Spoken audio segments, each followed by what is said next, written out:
Hey everyone, welcome back to my channel, and if you're new here, welcome. My name is Evelyn. So for today's video, it's a very exciting one because it is a makeover that I have been working on for a while and that I kind of hinted in my previous videos. We have an upstairs loft that we weren't using. It was empty for quite a while, so we decided to make it a living room. So that is what today's makeover is all about. I have so many DIYs in this video. I DIY'd a tree, a designer lamp, I reupholstered an Ottoman, so many fun DIYs which I know you all love, so I'm very excited to share those with you guys. I also added a few minimal fall touches since we are slowly transitioning into the fall season, so I wanted to add just a few pops of fall here and there to maybe give you guys some inspiration on how you can start decorating and transitioning into fall. So there's lots of fun things in this video, so without further ado, let's get started. Alright, so this is the room we are going to be working on. It is our upstairs loft, and to be honest, this room is very small, so we didn't know what to do with it, but I'm ready to transform it. I'm planning on doing wainscoting all around the entire room, and we do have this pony wall right here, so I think the chair railing is going to have to start right here, and then I'll do the rest of the boxes underneath that. I also have this very old TV stand from IKEA. I believe it is the Besta TV stand, and it's no longer my style, so we are going to bring it down, fill in the nail holes, and then head to Lowe's to pick up some wood.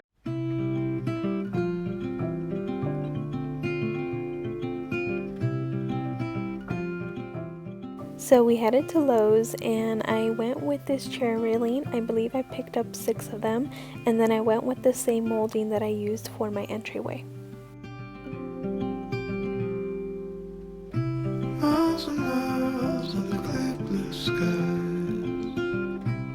We drive straight as an arrow flies. Nowhere to be, no dreams to chase tonight. We've got time to waste, let's taste it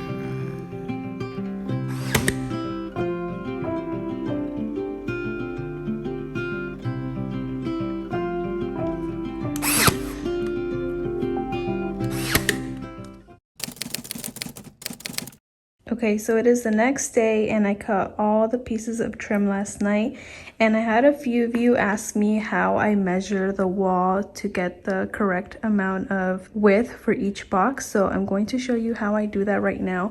But I have all the trim, so it's going to make it a lot easier to nail on the wall. Okay, so I had a lot of you ask me how I measure the boxes that I'm going to be using. So what I do is I measure the width of each wall, and I know that on each wall I want 3 boxes, and in between each box I want 4 inches. So I got these 4x4 blocks from Amazon, and they make it super easy to measure out because it measures 4 inches from the wall and then 4 inches above the baseboard. So you just place your trim in between, you nail it in place, and you don't have to be measuring for each box. It just makes it super easy. So once you determine how far apart you want each box, then you're going to subtract all the spaces that are going to be on that wall. So since I want 3 boxes, I know that I have 4 4-inch spaces on that wall, so that's a total of 16 inches. So I'm going to subtract 16 inches from the width of the wall, and then I'm going to divide that number that we have left over by 3, and that's going to be the width of your box. And it makes it super easy. You don't have to wing it, you know the exact measurement. And same thing for the height. You just measure the height of the wall,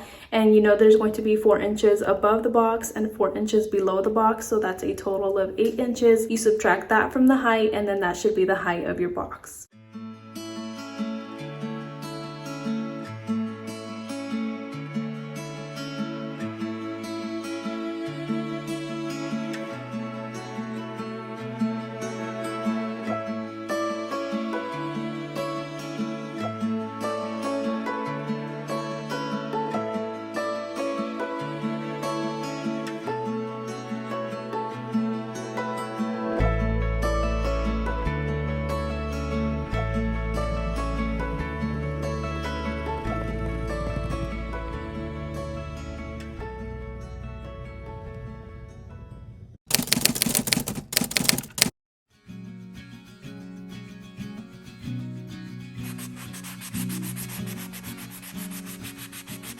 I started prepping everything for paint, and I decided to go with the color Accessible Beige by Sharon Williams. It's the same color I used downstairs, and I decided to use it again up here. I wanna call out around town, but you bite my lip, don't make a sound. I'll be damned if I'm leaving without you.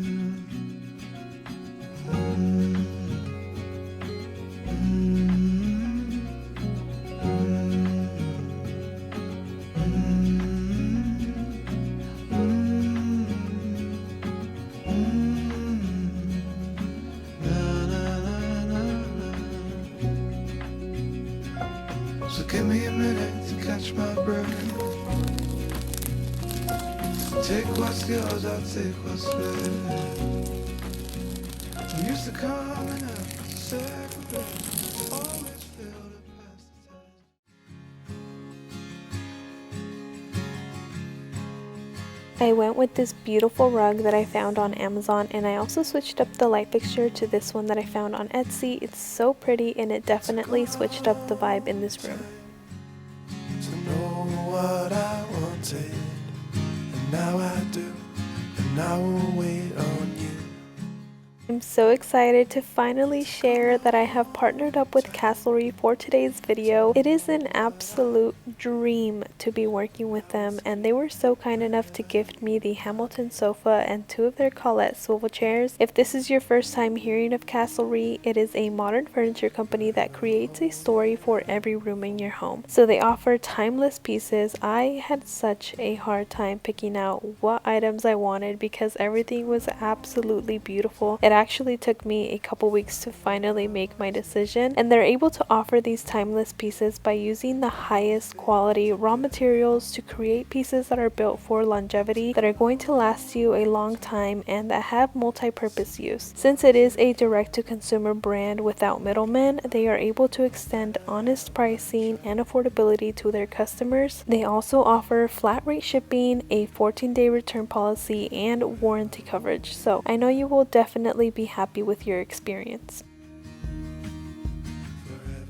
So it's been a couple of weeks now since we received our pieces from Castlery. So I received these 2 accent chairs and then this sofa. This is the Hamilton sofa, and you guys, it's absolutely beautiful. I am so in love with it. I love that it's a love seat. They do offer, I believe, I think it comes with like a chase is how you say it. And I love that there's no sections to it. It's all one piece, which I think makes it look very elegant. And it does come with 2 pillows, but you can switch them out for your accent pillows. I also love how deep the seat is. It's so perfect for watching movies or watching TV, or even for tall people that need more leg room. This is perfect for you. And these chairs, they are beautiful. So we decided to go with the Colette swivel chair, and I'm so happy because when they swivel, and on this wall right here, we eventually want to have a TV and like a sideboard or something. So I figured that you can swivel so that you can watch TV, or you can swivel this way so you can conversate with whoever's sitting on the sofa. And these are extremely comfortable. They feel like a big warm hug because they're so soft. The curve just feels like they're hugging you, which is so nice. They also come with these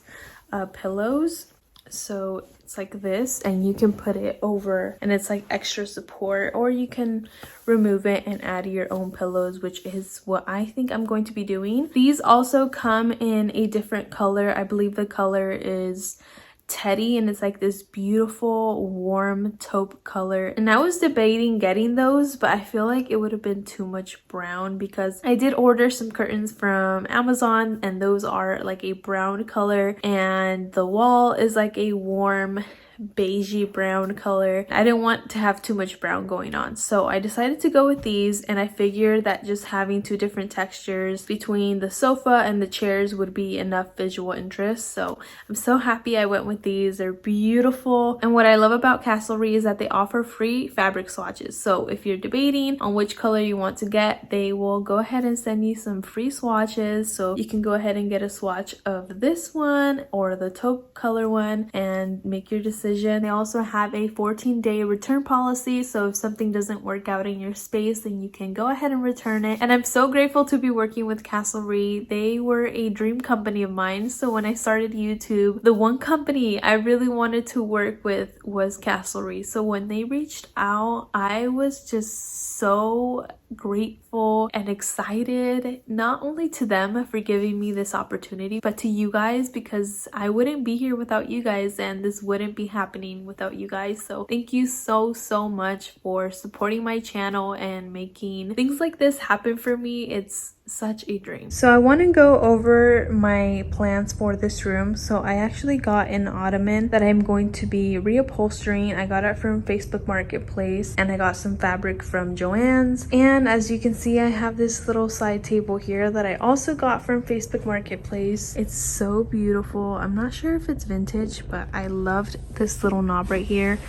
So pretty. And I think I'm going to be trimming the legs. So as you can see, it's a little bit too tall for the armrest of this sofa and also for my sectional downstairs if I decide to ever move it. So I think trimming the legs is my best option since it's too high. I feel like it will bring it down a little lower and make it a little less awkward. And then right here I have this vintage vase that I got from Etsy, so I'm thinking of putting my DIY tree there. So I actually went to my parents' house and I cut off a tree branch from their tree that they think is dead, so I took advantage and cut off a branch before they ever decide to remove it. I have been wanting to have it's called a black olive tree. So when I did my how to make your space your designer, I mentioned bringing the outdoors in, and I showed these beautiful trees that designers use, and they are real trees. They are black olive trees, and they are extremely expensive. I believe they're up to $1,000, which is too much money for me, and I will be popping up pictures of the tree that I'm talking about. But I went over on Pinterest and there's actually a DIY for it, so I'm going to be recreating it. And I recently found this Instagram content creator that had actually made one, and I'm going to be using both of them as inspo, and I'm so excited to see how it comes out and to share it with you guys.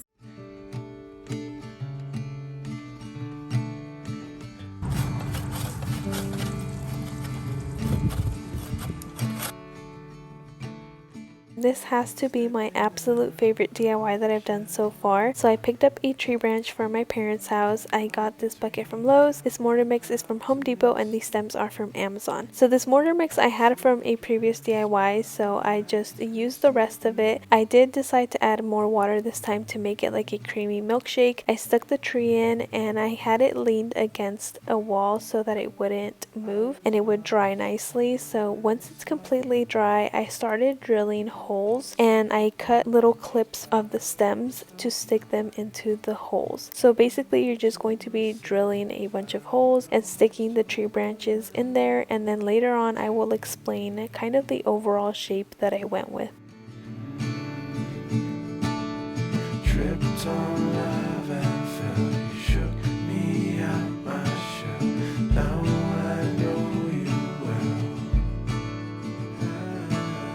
Tripped on love and fell, you shook me. Okay, so this is where I'm at with the tree. This is my 4th day working on it, and I kind of wanted to explain my thought process on it. So I noticed that a lot of them had these little branches at the bottom, so I started with that. I did a small layer, a longer layer, small layer, longer layer, and then for the top I kind of want them like going up. I'm going to be doing that last part today, and then we get to put it in the living room.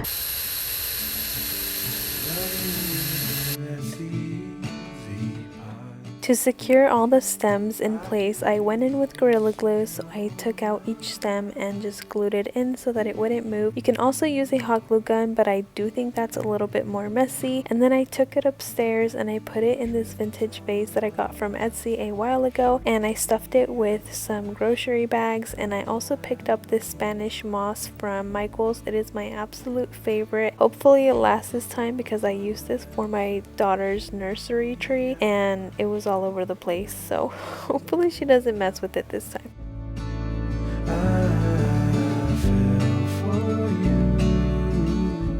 As soon as I saw this side table on Facebook Marketplace for $30, I knew I had to get it. I decided to trim the legs because it was a little too high for the sofa, and I just did the easy off method. So I sprayed it on, I left it for about 20 minutes, and then I used soap and water to scrub off the stain, and as you can see, it easily came off. I did have to do this 2 times in order to take all the stain off, and once you're done scrubbing, you're just going to spray it with your water hose and let it dry, and it's going to completely transform. Tripped on love and fell. You shook me out my shell. Now I know you well. Tripped on love and fell. You shook me out my shell. Now I know you well. I fell for you. Moving on to the next DIY, we're going to try to recreate a very famous designer lamp that I'm sure many of us have seen. So you're going to need a few paint colors. I used Ash and Tan by Benjamin Moore, Melted Chocolate and Territorial Beige by Walmart, Coffee Latte, Mushroom, and Linen that are all from Hobby Lobby. I also decided to use baking soda for the very first step. So I went in with Ash and Tan. I added baking soda so that it took away that shine from the lamp, and it kind of mattifies it and gives it texture. So I did 1 layer of Ash and Tan. You can use any color you already have and just add baking soda to make it matte.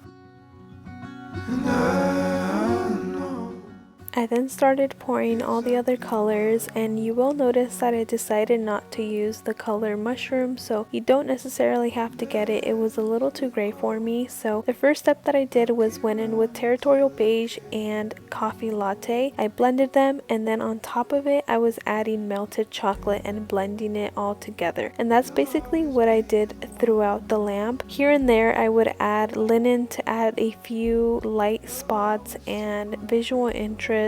It's also really important that you use a paper towel because it helps blend all the colors seamlessly without any brush strokes. I found this lamp at HomeGoods, and I was so shocked when I saw the shape because it is a perfect dupe to the designer one. You can also recreate this DIY using a vase from H&M Home, which was what I was originally going to do, but then I found this lamp and I decided to go for it. You can do the other DIY by adding a candlestick holder and a rechargeable light bulb, and you can get the same look. I also went in with a toothpick to kind of peel off some parts since this designer lamp has a few white specks, so I wanted to recreate that.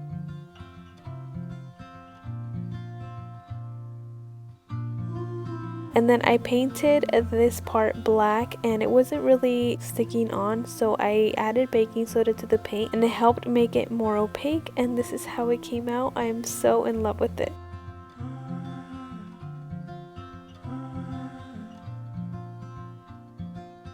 I also found this Ottoman from Facebook Marketplace. I decided not to go with a coffee table but instead an Ottoman, and I could still style it, so I got this one for $30 I believe, and it was really dirty, so I knew I had to remove the fabric. I ripped it off, and then I picked up this beautiful fabric from Joann's. It's this beautiful green color, and I decided to reupholster it. So I put the fabric over, and I started off by just doing the middle of each side, and make sure that you really tighten it so that it's not loose whenever you flip it over. So just do the middle for each side, and I barely had enough fabric for the side since this fabric is only 55 inches wide, but it worked out. I'm very happy that it did. And once you do all the middles, then you're just going to start stapling all the sides almost up to the corners, and when you reach the corners, I just did a simple clean fold. I stapled it in place and did this for all 4 corners, and then I ripped off the excess fabric.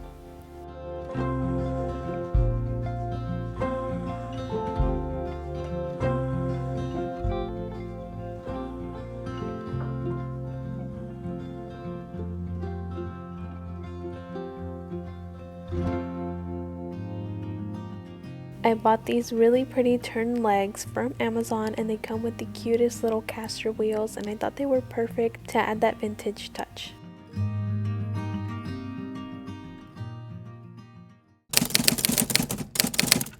Okay, so I purchased this frame from Target, but unfortunately it arrived broken, so I'm going to have to use it like that and then eventually exchange it for another one. And I downloaded this print from Etsy and I printed it at CVS, and I love how it kind of reminds me of fall. It is very pretty. I love the tone, so I'm going to put it in the frame and then we will start decorating.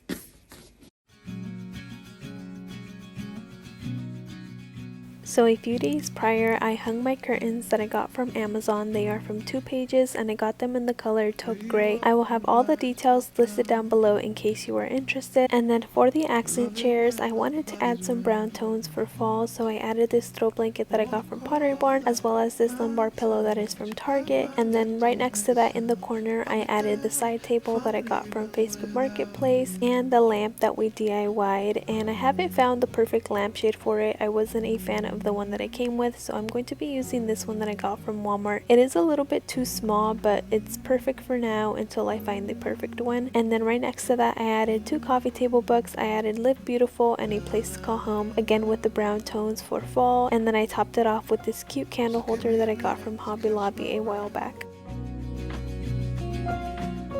For the sofa, I used pillows that I already had. I'm still on the hunt for throw pillows. These 3 pillows are from Target, as well as this one. This one is from the new Sudi McGee collection, and then this lumbar pillow is from Walmart. I recently purchased this vintage vase from an Instagram shop called Interior Greens, and I wanted to add some fall florals again to start transitioning into fall. These are ones that I purchased last year, and I will have them linked down below for you guys. I also added a tray on top of the Ottoman. This one is from HomeGoods that I recently purchased. I added some wig trimmers and this candle from Walmart, and last but not least, the Made for Living book, and I opened it up to kind of give it a lived-in feel. I lit the candle, and here's the final reveal.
So what do you guys think? Let me know in the comments your thoughts, your opinions on this makeover. I would love to know. I absolutely love how it came out, and it just gives me another space to decorate for the seasons and to share with you guys. So hopefully you guys loved it as much as I did. I would also love to know which DIY was your favorite. Mine was for sure the DIY tree. I absolutely love it. And overall, it only cost me $50. I paid $40 for the stem, $5 for the bucket, and then like around $5 for the moss. So I think that's a great steal compared to how much they are. They typically go for $1,000, so I'm very happy that I just spent $50 and hopefully you guys recreate it. Also, don't forget to check out Castlery. I will have the links down below in case you are interested in any of their pieces. I also just quickly want to say thank you so much for your continuous support on my channel. It definitely means so much. Every like, every comment means the world to me, and it helps out my channel so much, so thank you. I appreciate all of you so much for being here. Thank you so much for watching, and until next time, bye.